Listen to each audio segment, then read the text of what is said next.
Hello, welcome to another Beauty and Crime Sunday with me, where I do my skincare while we talk about true crime. I don't mean no disrespect to anyone, I just want to understand the psychology behind these gruesome cases and try to scrutinize and solve, let's say, the puzzle of the mystery. At least try to understand the why of the case, but most of the times I get no answer, so... Oops. Well, now let's start with the actual story, the actual case of today, which is the Slender Man case. Ooh. So let's dive into this chilling mystery while we glow through the chaos. Waukesha, Milwaukee, 2014. It's a very peaceful, picturesque place.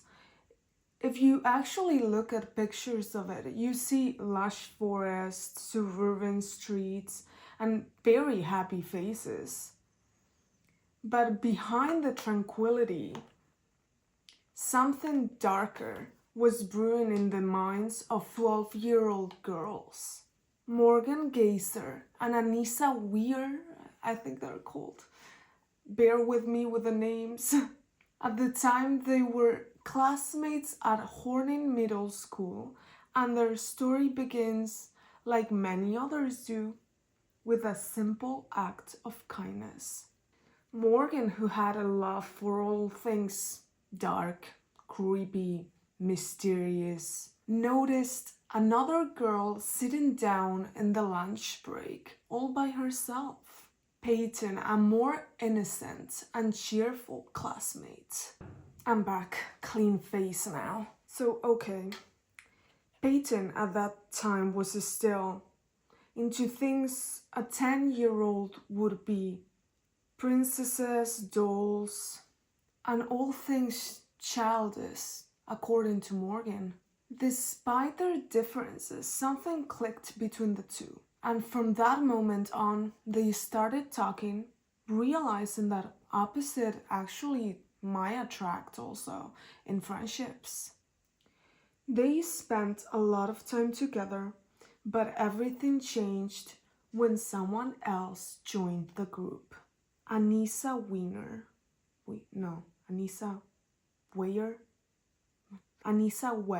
joined the group.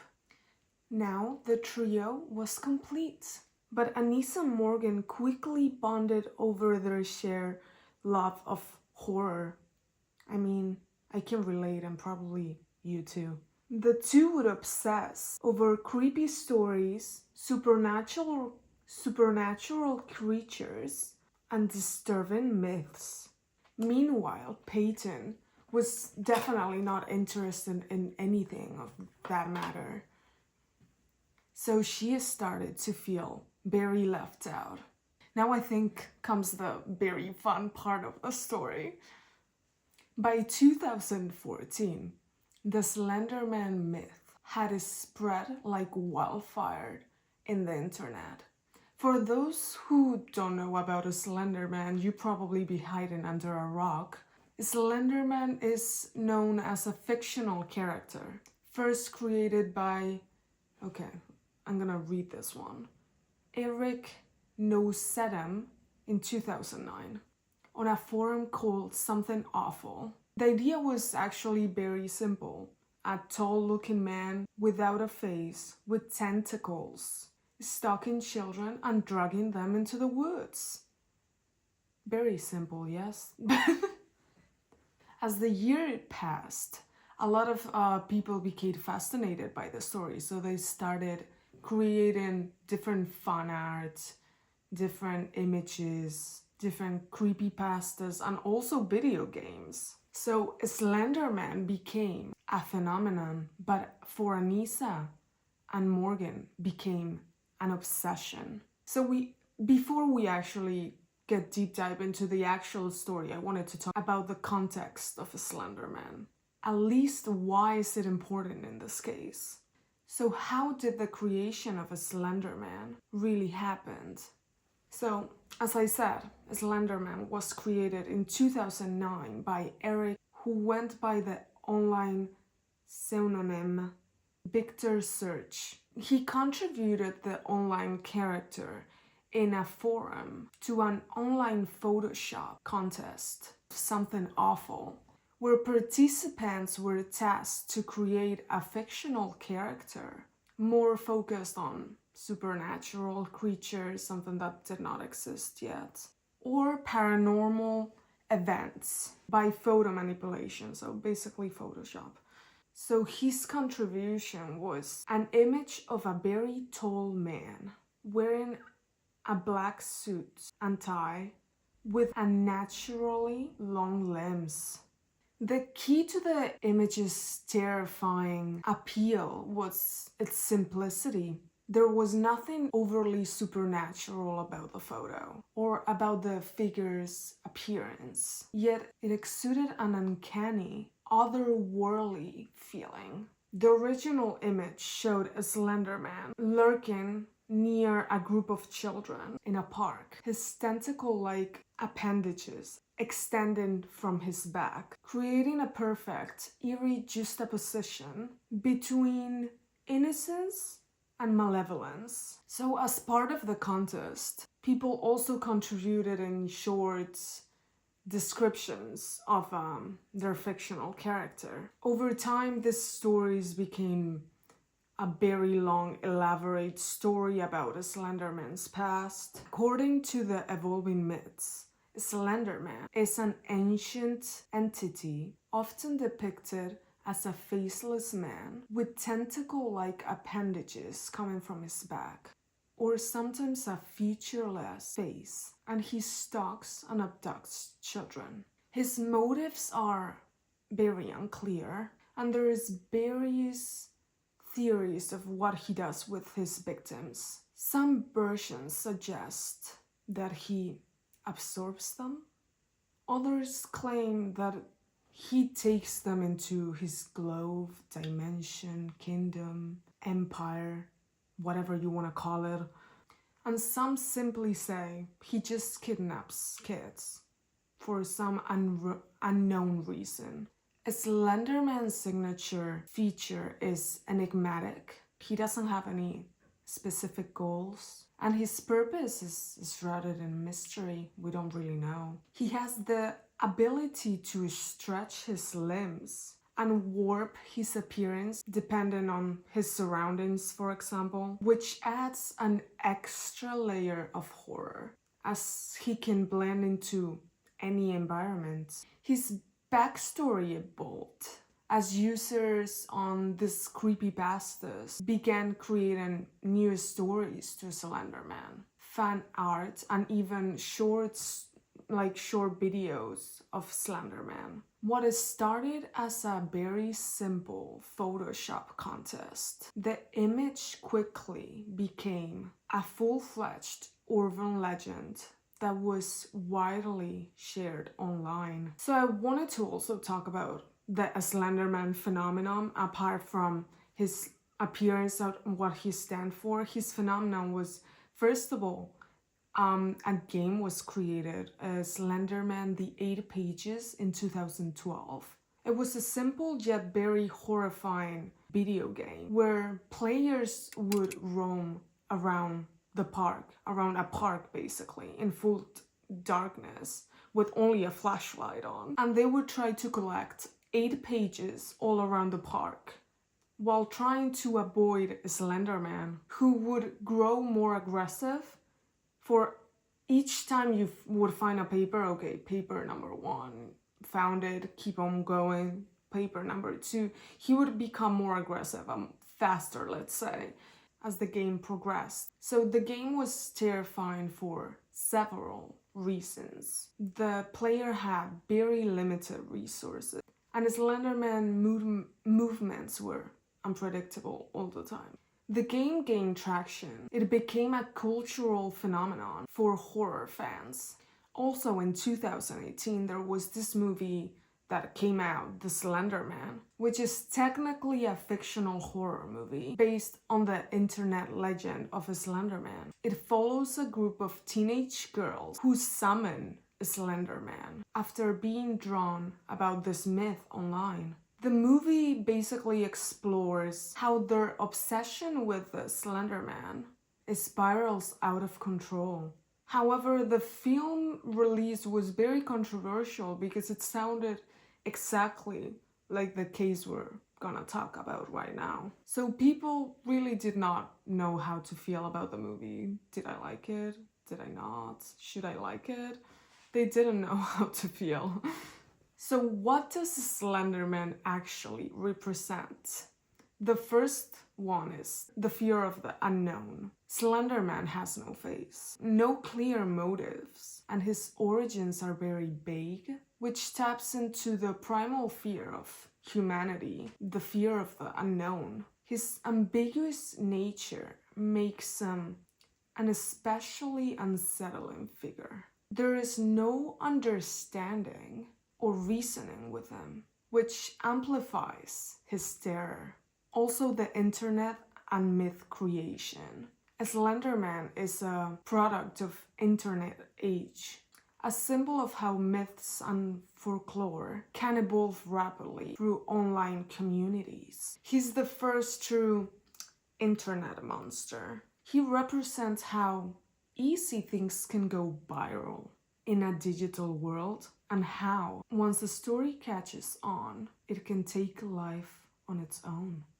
The other one is the power of influence. Slender Man also represents how internet can be very dangerous. For some people, the line between reality and internet myths becomes a blur, as we will see in this case. The two girls, Morgan and Anissa, became so obsessed with a fictional character that they believed that they had to prove themselves somehow, to prove their loyalty and gain his favor.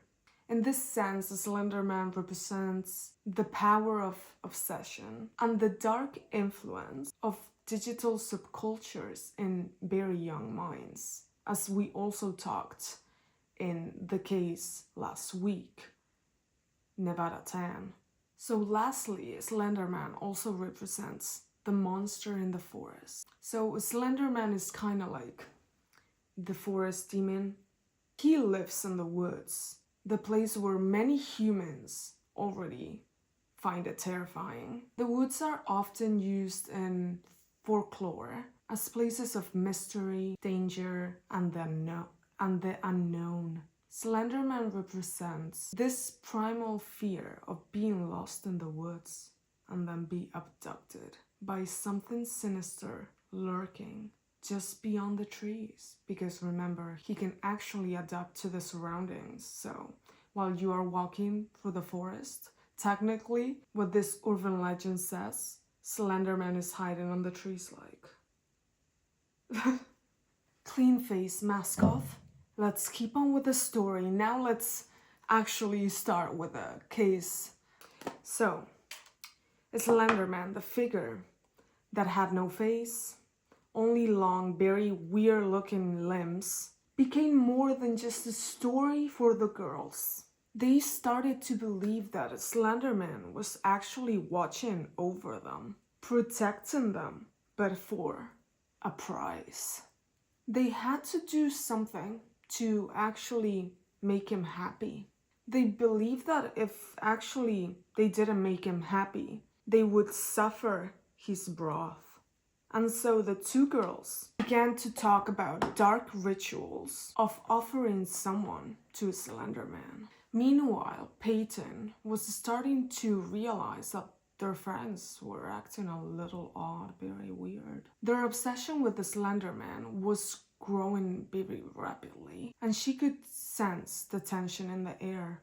They were starting to talk about him like he was real. And Peyton, well, she wasn't having any of it. She wasn't interested in those dark stories, dark figures in the internet. But she had no idea how far things would actually go. So okay, now let's fast forward to May 30th, 2014. It was Morgan's birthday, a day that was supposed to be happy, fun, and about friendships. The girls had planned to, after school, go to Morgan's house and have a sleepover. eating pizza, playing games, just a typical slumber party. But something was very different this time. Morgan and Anissa were acting even more peculiar than every other day. They kept talking in whispers. Their eyes were very wide with excitement. But Peyton, trying to brush it off, just went along with it, thinking it was just part of the celebration. The next morning, after a typical American breakfast with pancakes and whatever, they asked Morgan's mom if they could go to the park that was very close by to their house, the Davis Park. The park wasn't really that far from Morgan's house, so the mom said yes, saying, okay, they're gonna be just there, so it shouldn't be a problem. Trusting basically her daughter and her friends would be fine. But things were not fine. No. After a short while, the trio found themselves at a public bathroom that was inside the park.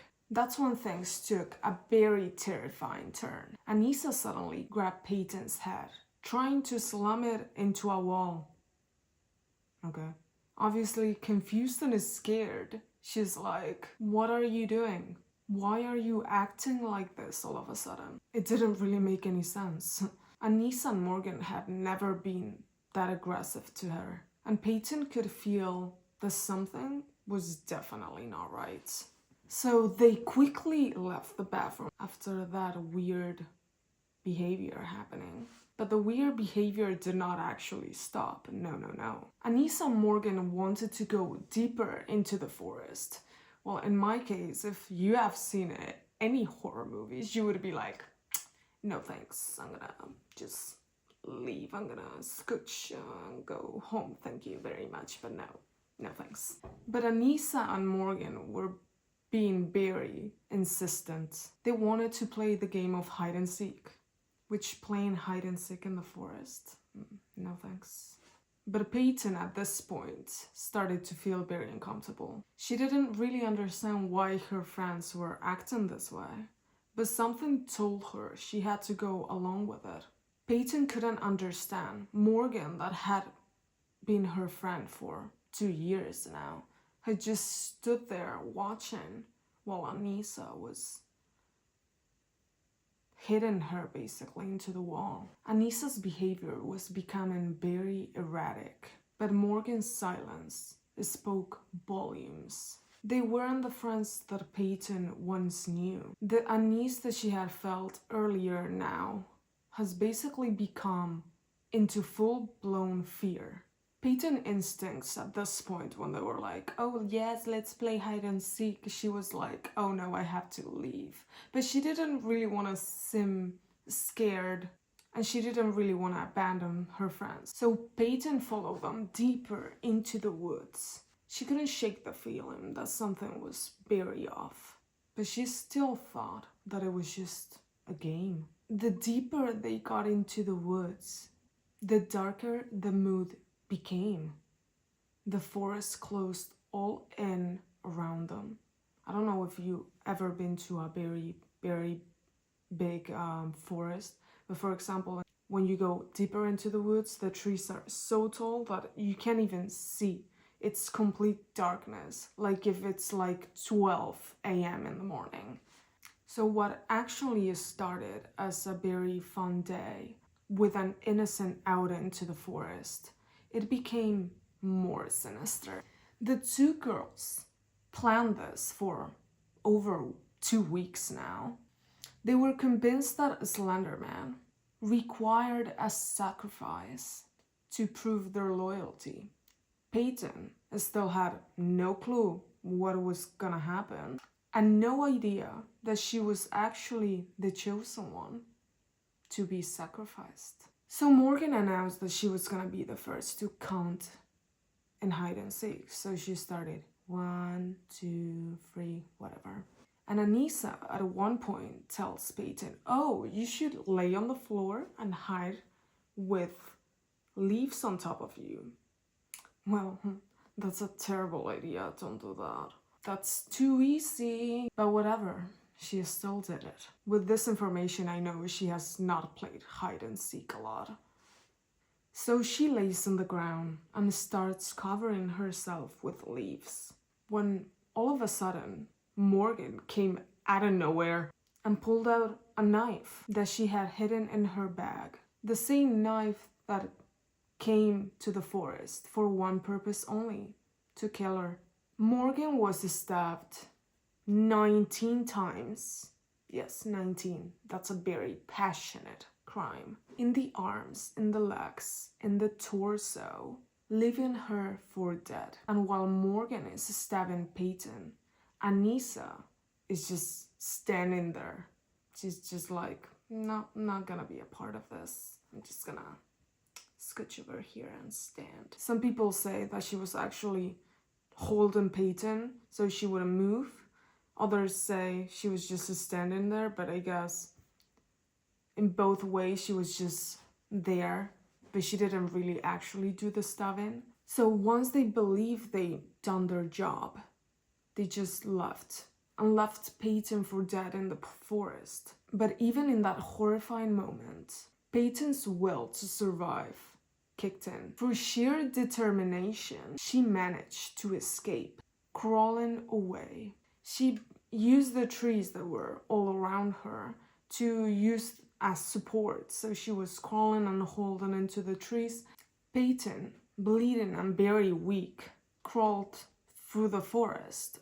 Every inch, I suppose, that felt like an eternity. But somehow, she found the strength to keep on going. She crawled to the nearest road outside the forest, where a passing cyclist saw her dragging, crawling on the floor, and called for help. Honestly, amazing. I don't think I could have done the same. So by the time help arrived, Peyton was still alive. She was rushed to the hospital, and though her injuries were severe, she survived, which is crazy to me. Stabbed 19 times. Once she was in the hospital, one of the doctors had a look at her, and they were shocked that she made it. Honestly, me too. The adrenaline, I guess, made her invincible. She had pretty deep wounds, but the main issue was that one of the stabs went straight into her heart. She later found out that if the stab wound was 1 millimeter over, she would have died instantly. While she was at the hospital, the police officers brought a whiteboard so she could communicate with them and tell them, who did this to you? So she obviously writes Anissa and Morgan. But the funny part here is, not that funny, but a little bit. It's kind of like karma. Anissa and Morgan, at this point, they were already arrested. Why, you may ask? Well, let's see. So Anissa and Morgan, meanwhile this was happening, were walking away from the crime scene, thinking that they have done enough to prove their loyalty to a Slender Man. The police, however, they have already spotted them walking around 5 miles away from the park, all covered in blood. So the police are like, wait a moment, this is suspicious. Let me check this out. The girls tell them, oh, we're going to Wisconsin Park. But police are like, definitely, this is very weird. So the police ask them if they have something on them, and that's where they found the very bloody knife. So Anissa at this point starts blabbering about things that make zero sense. She starts blabbering about, oh, he made me do it. Who is he? That he could read minds and teleport places. At one point they tell the police that they had to kill their friend because a Slender Man told them to. As the investigation began, the police quickly discovered the horror that had unfolded in that forest. Morgan and Anissa were arrested, but their chilling belief in a Slender Man made it clear that this was no ordinary crime. The question now was, could two young girls really be so influenced by a fictional character that they would commit such a heinous crime? What happened next shocked, honestly, the world. The psychological evaluations, the debate over the influence of internet. This case became a symbol of how dangerous an obsession can be when it's mixed with the dark corners of the internet. But there is actually more to the story. After Peyton was found and rushed to the hospital, the investigation quickly began. As the police scoured the woods for evidence, they realized the horrific details of the crime.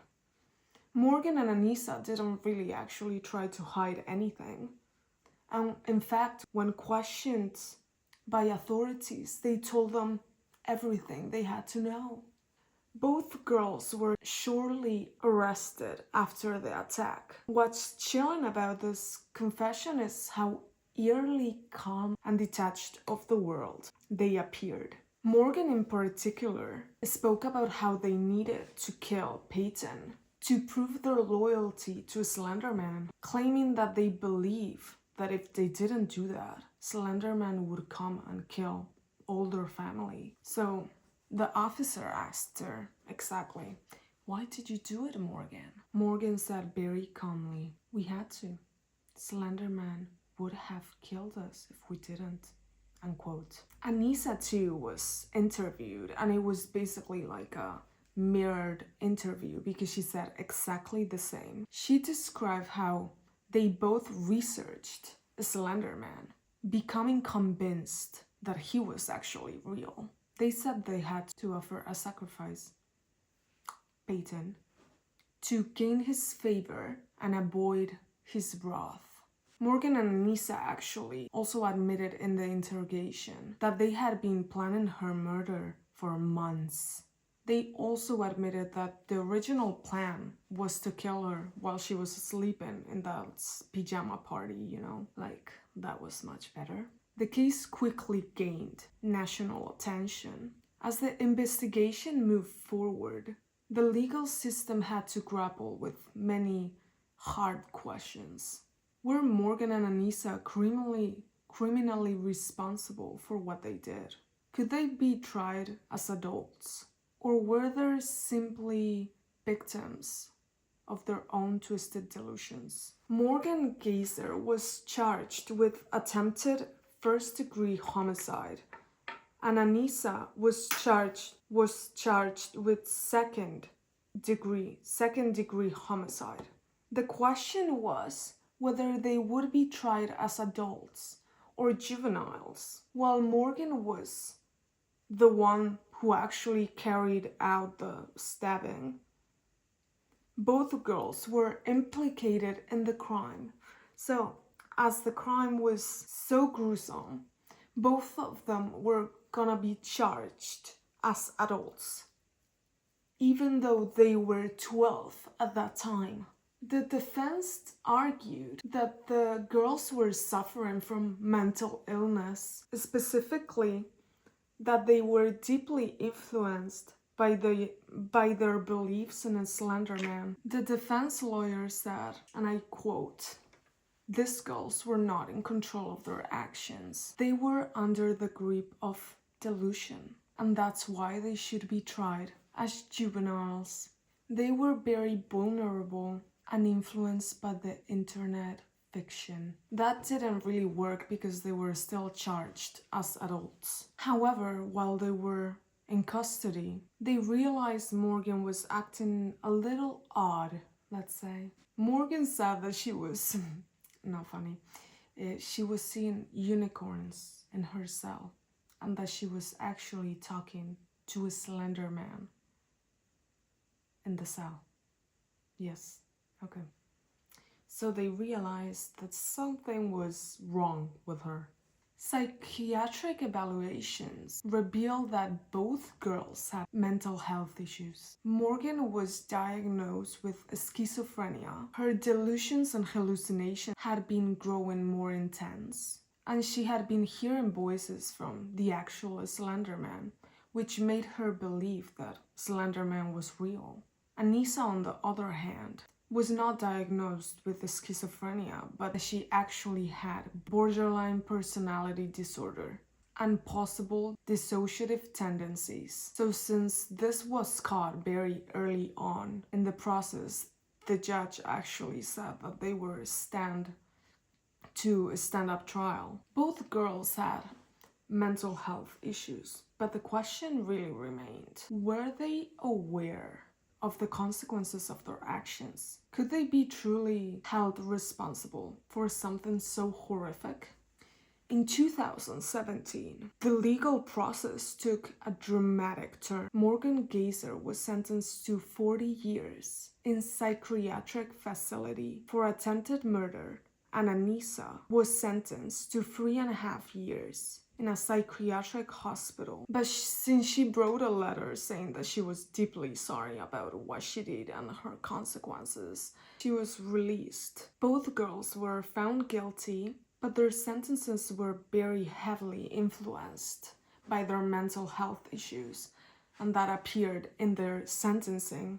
Morgan in particular was the most disturbed out of the two, so that's why her sentence was much higher.